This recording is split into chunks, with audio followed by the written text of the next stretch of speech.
próximo. Olá, você conhece alguém que nasceu prematuramente? Antigamente isso era mais comum. 17 de novembro é o Dia de Combate à Prematuridade e a campanha sobre o tema é estendida por todo o chamado Novembro Roxo. O programa em discussão está no ar e eu vou conversar com o Dr. Wagner Hernandes. Ele é obstetra especialista em gravidez de alto risco. Seja muito bem-vindo, doutor. Obrigado. Esse é um tema muito importante, interessante. Apesar que a natalidade, eu estava fazendo uma pesquisa, reduziu muito aí de pegar em 1960 para cá, as mulheres tinham 6 filhos, agora tem 1,73 pelos últimos dados, mas o percentual de crianças prematuras não é baixo, né, doutor? Muito obrigado pela presença. Obrigado a vocês pelo convite. O que a gente tem visto é que as mulheres têm postergado muito a idade para engravidar. Então, o que acontece é que, teoricamente, elas não conseguem mais ter 5, 6 filhos, acabam tendo também uma opção por um número menor. E são gestações muitas vezes de alto risco. Uhum. E aí uma das coisas que faz com que, na verdade, aumentou o número de gestações aí, de partos prematuros foram as gestações gemelares. Ou seja, as gestações de gêmeos. Uhum. E isso vem com a fertilização in vitro e com o aumento da idade dessas mulheres. A gente sempre vê, nasceu gêmeos, é porque foi fertilização in vitro. Isso tem como evitar?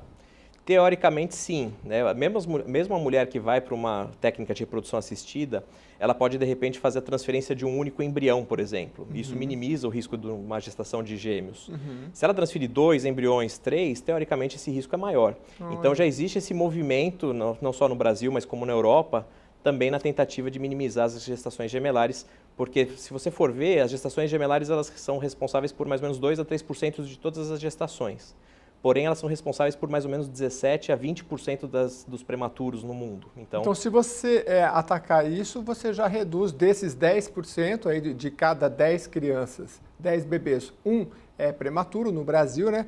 Aliás, eu estava vendo o índice aqui, doutor, olha só, da Fiocruz de 2016, a taxa de prematuridade, especificamente 11,5%, quase 2 vezes superior à observada nos países europeus. Deste percentual, 74% são prematuros tardios, nascidos entre a 34ª e a 36ª semana gestacional.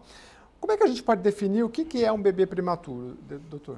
O parto prematuro é aquele parto que acontece antes de 37 semanas de gravidez. Isso em qualquer lugar do mundo vai ser definido dessa maneira. Só que dentro da prematuridade, a gente tem aí os prematuros tardios, os prematuros extremos, enfim, de acordo com o tempo de nascimento, você vai fazer uma subclassificação, mas a definição é essa.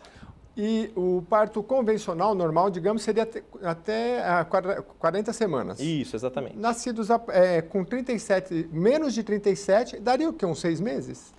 Na verdade, a gente vai falar em torno de 8 meses e meio. 8 meses e meio, aí já... Abaixo disso, a gente vai falar de parto prematuro. Ah, tá. E pode nascer a partir daqui, até de 6 meses, 24 semanas que eu estava olhando? Mais ou menos isso. Vai depender muito, na verdade, da UTI neonatal do hospital que vai atender essa criança. Uhum. Então, a gente tem alguns casos no mundo com 23 semanas, por exemplo, acho que no Japão. No Brasil, 24, 25 semanas, a gente já tem alguns casos de crianças que sobreviveram. E quanto mais prematuro, mais as chances de ter complicações? Sem dúvida alguma. Quanto menor a idade gestacional, o tempo de gravidez, maiores são os riscos, né? Tanto de morte como também a questão de sequelas, eventualmente, para essas crianças. Doutor, nós abrimos aqui falando do Novembro Roxo e eu estou aqui na minha pauta a questão da campanha combate, como combater o nascimento prematuro enfim, o tema central da campanha organizada pela ONG Prematuridade.com estimula a doação de leite materno, podendo salvar muitas vidas. Eu queria também falar um pouquinho rapidamente dessa questão, porque a mulher que tem uma relação, a mulher que tem um bebê prematuro, pode faltar leite? Essa relação é direta, não? Na verdade, os bebês prematuros, principalmente os prematuros extremos, eles não amamentam, né? Porque eles têm geralmente algum quadro de disfunção respiratória. Certo. Então, o que acontece? Eles são alimentados por sonda e aí geralmente esse leite vem um leite do banco de leite. Então, várias mães de bebês na UTI doam esse leite e esse leite é dado para essas crianças durante essa fase. Então, como eles não amamentam, né, direto do peito, teoricamente eles usam esse leite do banco de leite. Então, por isso que existe esse estímulo das mulheres doarem leite para justamente ajudar essas crianças que vão precisar ficar um longo tempo na UTI. Mas não é toda mulher também que pode doar leite. Algumas podem, outras não.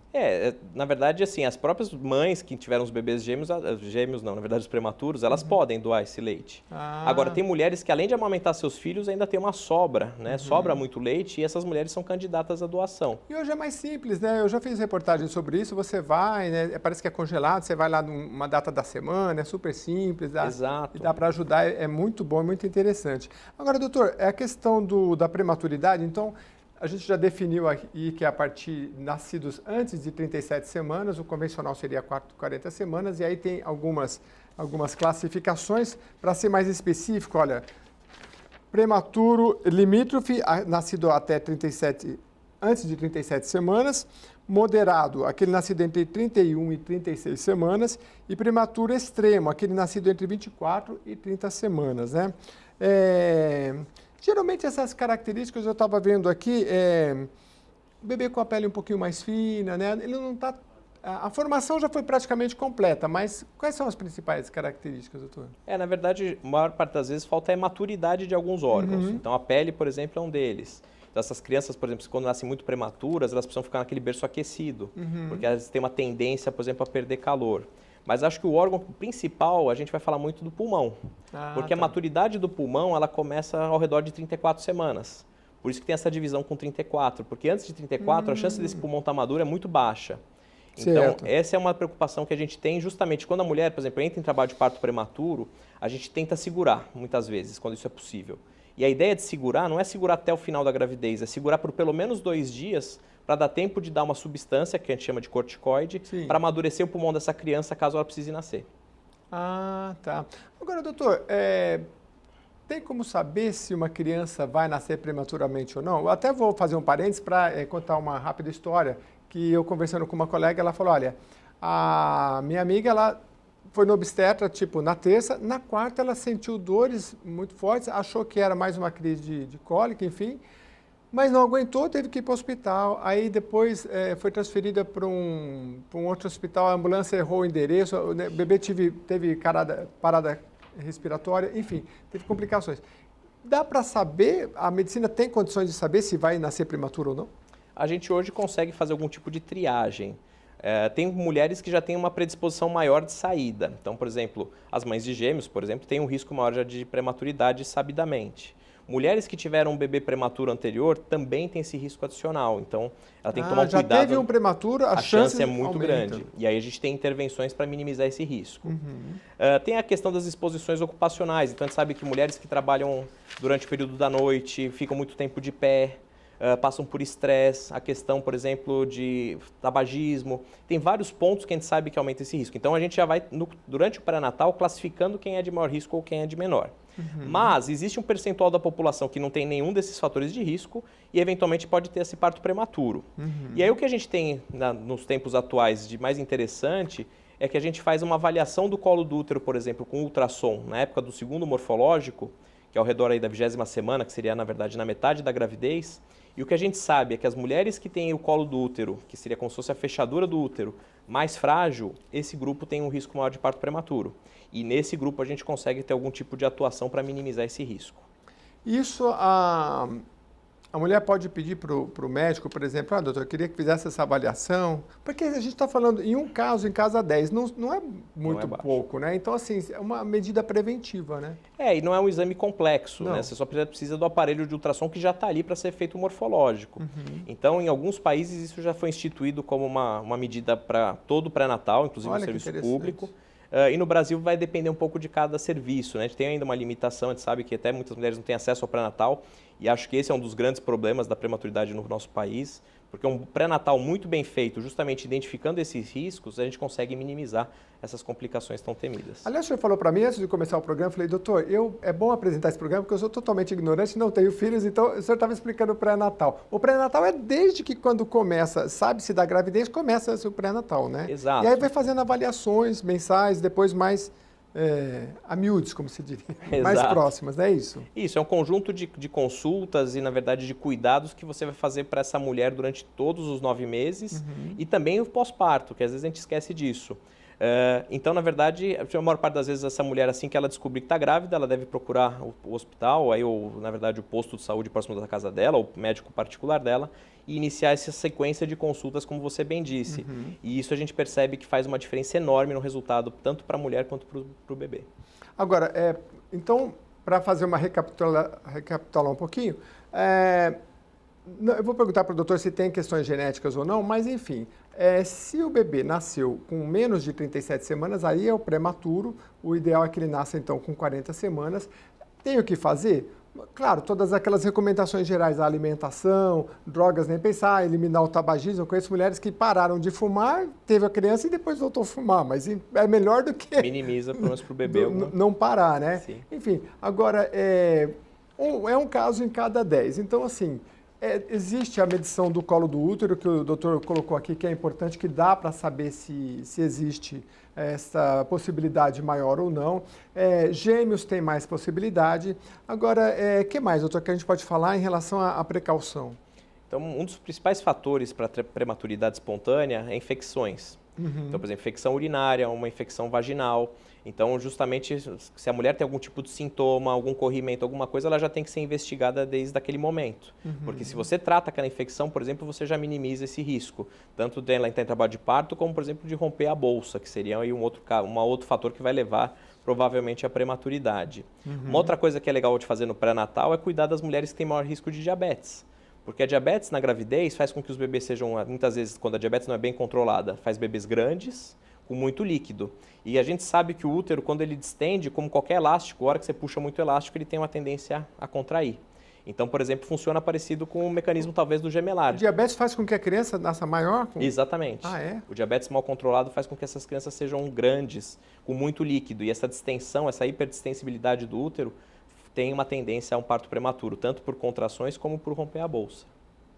Interessante. E eu estava vendo a questão do diabetes, às vezes a pessoa é pré-diabética também, às vezes precisa tomar um cuidado também. No caso da gravidez, não sei, né? Mas tem que olhar bem de perto isso nesses índices. O que é interessante na gravidez é que às vezes assim, você vê uma mulher magérrima, que não tem nenhum antecedente familiar de diabetes, e ela parece com uma diabetes quando você faz o exame de sangue. Nossa. Isso acontece porque, na verdade, é um hormônio produzido pela placenta. Ah, não é que ela começou a comer açúcar. Exato, não é questão de uma má alimentação apenas. Tem mulheres que têm uma dieta exemplar. E aí vão fazer o exame, a curva glicêmica que a gente usa, e acaba sendo detectado dessa maneira. Entendi. E aí é por isso, por conta de um hormônio que a placenta produz que aumenta a resistência à insulina e aí faz com que tenha mais açúcar circulando no sangue dela, consequentemente no sangue do bebê, e o bebê acaba engordando com esse mecanismo. Agora, doutor, nasceu prematuro. Quais as orientações gerais? O ideal é que o prematuro nasça num hospital, numa maternidade que tenha uma UTI neonatal adequada. Então, acho que esse é o primeiro ponto. Uma criança que nasce prematura, se não for bem assistida logo no começo, teoricamente ela tem um potencial de evoluir muito mal.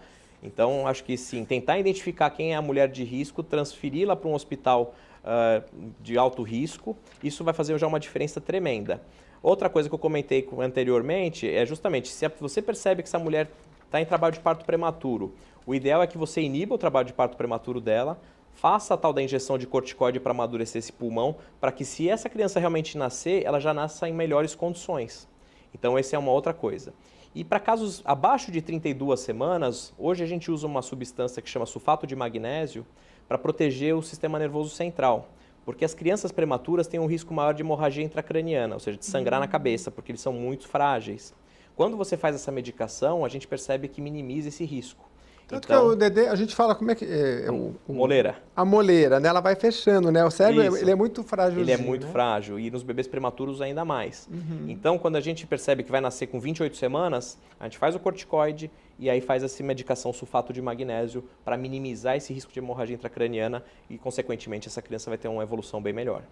Quando ocorre esse parto prematuro, geralmente a criança vai ter que ficar, e talvez a mãe também, internada por algumas semanas, né? Exato. As crianças, geralmente, a conta que tem que ser feita é que pelo menos ela vai ficar internada até chegar às 34 semanas. Então, esse é um cálculo básico. Nasceu com 28 semanas, são pelo menos 6 semanas de internação na UTI, pelo menos. E geralmente vai precisar de um tempo adicional. Então, esse é um cálculo que já é feito. Em relação à mãe, vai depender muito, na verdade, se foi um parto espontâneo, e porque também existe a prematuridade que a gente força a prematuridade porque, por exemplo, a mãe está em risco. Então, ela às vezes está com uma pressão enorme, a gente sabe que se a gente não tirar o bebê e a placenta, essa mulher vai acabar tendo uma convulsão, vai ter um acidente. Então, quando a gente faz esse parto, geralmente são mulheres de alto risco, né, que vão demorar para se restabelecer. Mas é menor, né? O senhor me falava que o espontâneo é cerca de 80%. Exatamente isso. Então, na verdade, o tempo de permanência geralmente maior são dos bebês e das mães só nos casos de alto risco, nesses 20% aí de prematuridade eletiva, aí, digamos assim. E as mães, nesse caso, eventualmente precisam de até um acompanhamento psicológico, porque a gravidez já é uma barra, né? Sim. Não é fácil, modificações hormonais, de tudo, emocionais, enfim. E aí ter uma criança que... eu vi até um relato aqui numa revista que me colocaram aqui da pauta, de uma mãe... Daqui a pouco eu vou ler um trechinho para a gente entender que quem não passou por essa situação é muito difícil, né? Ver uma criança assim que nasceu antes, está muito fragilizada e a mãe também. Não é hora de se culpar, né, doutor? Será que eu sou culpada de alguma coisa? Não, ali não tem que achar culpado, tem que todo mundo se ajudar e tratar emocionalmente a mãe para poder cuidar melhor. Aliás, tem a questão do método, não sei se é método que chama canguru, né? Da mãe ficar... Isso, colocar coladinho. Tem métodos, tem hospitais que é bom, né? Porque a criança se sente... Sempre. Porque, na verdade, ela já saiu antes do tempo. Então, quanto mais perto da mãe ela ficar ali, é melhor, né? Até emocionalmente, né? Doutor, alguns números que eu tenho aqui, olha, importante ressaltar. Segundo a Organização Mundial de Saúde, cerca de 30 milhões de bebês nascem prematuros por ano no mundo. E cerca de 30 milhões de bebês nascem prematuros ou com baixo peso ou adoecem logo nos primeiros dias de vida. Em 2017, em torno de 2,5 milhões de recém-nascidos morreram nos primeiros 28 dias de vida. A maioria por causas evitáveis. Cerca de 80% dessas crianças tinham baixo peso ao nascer e em torno de 65% eram prematuras. Evitáveis, doutor. Então, quer dizer, por que no Brasil ainda se morre muito por causas que poderiam ser evitáveis? Como é que a gente pode evitar, então, essas mortes? Então, na verdade, essa prevenção do pré-natal eu acho que é fundamental. Então, você vai intervir para minimizar. Se ela tiver uma diabetes, você vai tratar essa diabetes adequadamente. Se ela tiver um quadro de hipertensão, por exemplo, você vai tratar essa hipertensão para que não tenha um pico hipertensivo e, eventualmente, você tem que fazer o parto. Se essa mulher, por exemplo, tiver uma tendência a ter infecções, você vai fazer o tratamento adequado, você vai fazer o exame de urina, você vai fazer a prevenção medindo o colo do útero, como a gente colocou anteriormente. E aí, eventualmente, quando você percebe que não tem mais o que fazer, você ainda tem essas estratégias ainda de tentar segurar com medicação. Enfim, e muitas mulheres não têm acesso a essa estrutura. Então, existe realmente um potencial de ser prevenível, né? É isso aí. Doutor, eu li que são no Brasil cerca de 300 mil partos prematuros por ano, que daí acho que cerca de 30 mil... dividindo aí, acho que era por dia. Mas, enfim, é muito parto prematuro. O senhor já fez quantos partos? Mais de 5 mil. Mais de 5 mil. Eu me lembro de uma amiga que falava, mãe de primeira viagem, como se diz, aí ela estava com muita apreensiva, falou, doutor, quantos partos você já fez? 5 mil. Eu falei, então tá bom, né? Então, assim, é muita coisa, mas provavelmente muitos desses de prematuros, né? Sim. E aí, qual é a orientação? O senhor também tem muita experiência para falar sobre, na área médica, é preciso dar alguma orientação para os próprios médicos nesse setor? O que ele tem que estar mais atento, assim? Eu acho que encarar, na verdade, as gestações, por exemplo, gemelares, como gestações de alto risco. Gêmeo já pode Gêmeo saber você já vai começar num hospital terciário, onde tem um cuidado, porque o potencial de complicação desse tipo de gravidez é muito alto. Certo. Mais ou menos 8 em cada 10 grávidas de gêmeos vão ter algum tipo de complicação. Certo. Mais ou menos metade dos gêmeos vão nascer prematuros. Isso é estatístico no Brasil e no mundo. Nossa. Então, se você colocar essa mulher para um atendimento mais individualizado, num lugar que você tenha recurso, que você consiga fazer ultrassons seriados, você vai minimizar essa taxa de complicação, por exemplo, da gemelaridade. Então, o que a gente percebe é isso, que às vezes essa mulher está sendo acompanhada com uma gravidez de baixo risco, ela começa a complicar, e aí, na verdade, em vez do colega referenciar, ele acaba, às vezes, optando pelo parto, por exemplo. Então, às vezes, ele fez, em vez de controlar a pressão, ele fala, não, melhor fazer o parto e tirar logo. Ou seja, ele acabou criando um parto prematuro que talvez pudesse ser evitável se estivesse num serviço de alto risco, um serviço de referência. E tudo vai depender da estrutura, de tudo que você tem também, né? Doutor, e também eu lembro mais uma vez dessa questão desse número que eu não achei que é baixo, 1 em cada 10 partos, uma criança nasce prematura. Então, acho que uma orientação legal também, que assim, se vai nascer com 9 meses, tudo bem, mas se a partir de 6 para 7 meses já pode ser prematuro, já deixar o endereço do hospital, um carro meio próximo para saber, deixar tudo mais ou menos preparado. Se precisar, já está pronto, né? Porque a gente sabe de casos assim que a pessoa precisou sair correndo, achou, como eu contei no início do programa, achou que era uma cólica, chegou no hospital, não tinha sequer, não era maternidade, não tinha atendimento correto, foi transferido, ou seja, vai gerando. Então, se precaver não é para alarmar ninguém, mas ao mesmo tempo acho que é importante você já deixar tudo prontinho, né? E aquele acompanhamento é o mais próximo possível. Até porque, por mais que se acompanhe, pode ocorrer os casos que o senhor falou aqui espontâneos, e aí não tem muito o que fazer, né?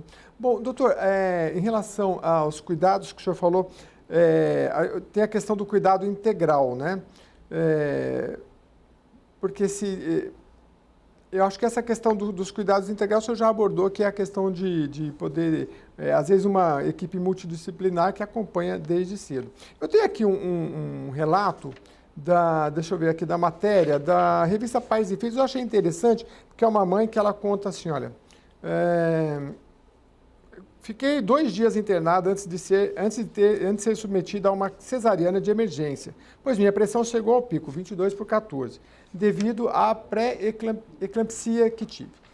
Aí Chiquinho nasceu com 30 semanas, 7 meses, pesando 1,5 kg e medindo 45 centímetros, em novembro de 2018. Mas só pude vê-la após o parto 2 dias depois, pois também tive que ficar internada na UTI. Todo o estresse me gerou falta de leite, nunca consegui amamentá-lo. Uma segunda cirurgia que precisei fazer 9 dias depois e um trauma pessoal que venho tratando com acompanhamento psicológico até hoje. Aqui relata a mãe do Chiquinho nessa revista, né? Então, assim, é um período que tem que ser bem acompanhado, inclusive pela família, porque não é fácil, né? Ficou longe do bebê, ela também ficou internada, faltou leite, às vezes tem... Então, é o que a gente falou, o atendimento psicológico nessas horas também faz muita diferença, né? Esse é um ponto que geralmente as UTIs neonatais têm essa preocupação. Então, as boas UTIs têm psicólogas, por exemplo, para atender essas mães, porque assim, geralmente as mulheres não se preparam para ter um bebê na UTI, como você bem colocou. Então, isso, assim, como você falou, os hormônios estão ali bagunçados, às vezes as condições clínicas delas não são boas. Aí ela vê o bebê cheio de tubo para cá, tubo para lá, isso obviamente é muito impactante, né, para esse casal, para essa família. Então, se você puder ajudá-la, de acolher justamente a família, estar junto, de se oferecer para levar e buscar, porque assim, essas mulheres muitas vezes elas vão ter o parto prematuro e vão embora com 2, 3 dias da maternidade. E essas crianças vão ficar lá por meses. E às vezes ela mora super longe da maternidade. Então ela tem que ir todos os dias, por exemplo, para ir lá tirar leite, para justamente não perder essa produção de leite. Então às vezes ela não tem condições, ela não tem às vezes condições financeiras. Então às vezes conta com a ajuda do vizinho, de um amigo. Então isso é muito interessante. Então é legal que quem puder colaborar eventualmente com essas mães de UTI vai fazer um bem enorme, porque assim elas precisam desse apoio, elas precisam dessa ajuda, desse carinho.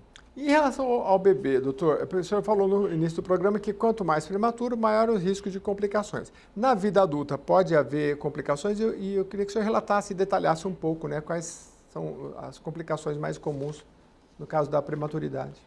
Na prematuridade extrema, né, essas jovens, tipo, abaixo de 28 semanas, as complicações são grandes.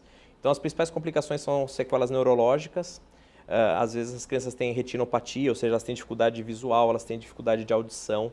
Então, tem casos gravíssimos e isso geralmente é irreversível. Tem a questão pulmonar, como eu já disse para vocês. Então, às vezes, quando você vê um bebê muito prematuro de 23 semanas indo embora para casa, muitas vezes eles vão com oxigênio para casa, porque justamente é um pulmão que ainda não está pronto, não estava mesmo com todo o recurso tecnológico, ele não consegue se desenvolver de uma maneira ideal. E aí a questão da repercussão disso, por exemplo, para a vida adulta, como você bem colocou, é interessante de ver que as crianças que nasceram muito prematuras, elas têm um risco na vida adulta de ter, por exemplo, hipertensão, ou seja, pressão alta, e de ter diabetes, por exemplo. Então isso é uma coisa que vale a pena também se ater, né? Então se você nasceu prematuro, é melhor você depois ficar mais alerta na sua saúde na vida adulta, porque talvez você tenha esse risco adicional. É interessante, talvez muita gente não tenha essa informação, né? Porque é comum, até antes de começar o programa, citamos aqui alguns casos de pessoas que a gente conhece que nasceram prematuramente e viveram até 80, 90 anos, pode ter uma vida normal. Sem dúvida. Tem muita gente que nasceu no tempo convencional e teve complicações, tem de tudo. Mas é bom ficar atento que se nasceu prematuro, então complicações com diabetes e de pressão alta, que na verdade está pegando uma boa parte dos brasileiros já de forma geral, né, doutor? Sem dúvida. Então é importante ficar atento. Ainda dentro dessa reportagem, eu achei interessante algumas abordagens aqui que essa mãe disse que é importante as pessoas evitarem abordar, porque é uma situação complicada. E ela conta que, entre elas, por exemplo, evitar dizer para essa mãe quando é que ela vai sair, quando a criança vai sair da UTI, né? Quando ela sai. Às vezes a gente não faz na intenção, né, doutor? Mas a gente vai lá e fala, e a mãe, ela não sabe, né?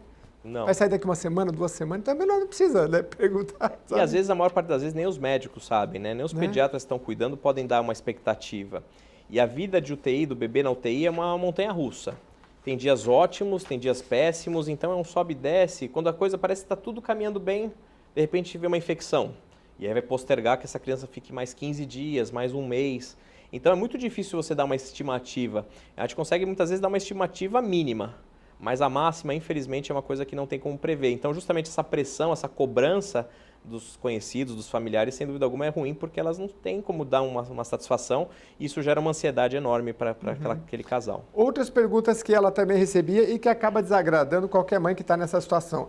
O bebê vai ter alguma sequela, né? Então ela diz aqui, olha, a prematuridade é delicada, requer muitos cuidados, mas ela não é uma doença. A maioria dos bebês prematuros se desenvolvem normalmente. Então também você não precisa perguntar, vai ficar com alguma sequela? Ou comparar com outros bebês. O outro, conheço um que nasceu prematuro e teve isso, não teve aquilo. Não é o momento de se abordar esse tipo de coisa. É de apoio, né? Exato. Quem vai visitar e vai estar por perto, é bom que apoie, não precisa fazer questionamentos nesse sentido. Bom, o programa está chegando ao fim, doutor. Se eu deixei alguma questão em aberto e de utilidade pública, é bom a gente colocar, mas basicamente é isso, né?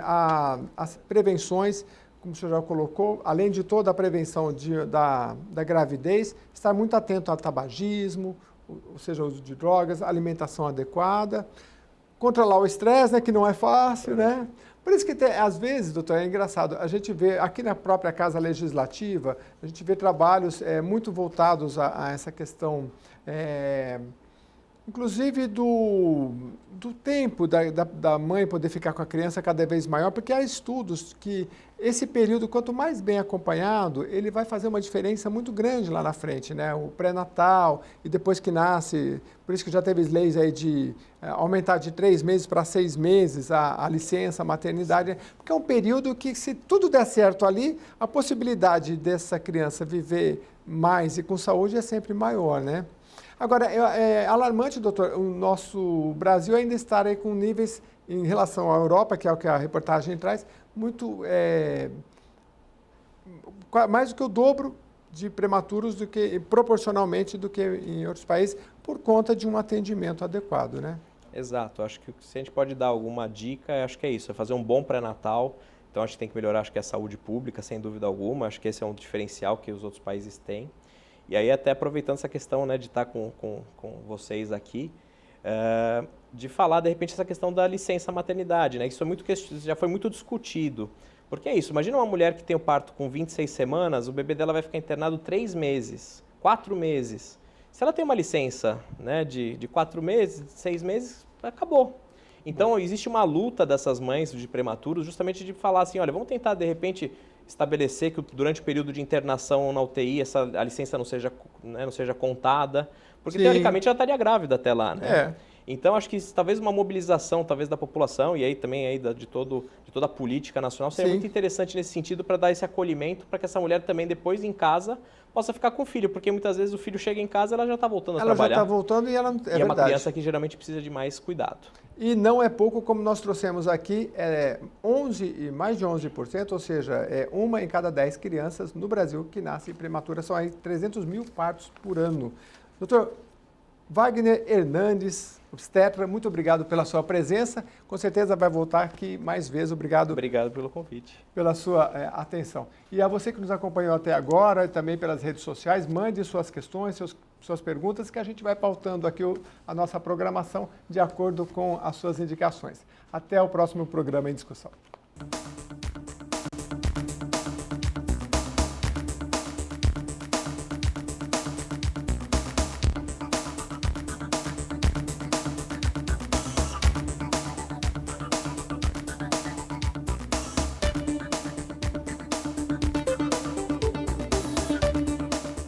Vale a pena.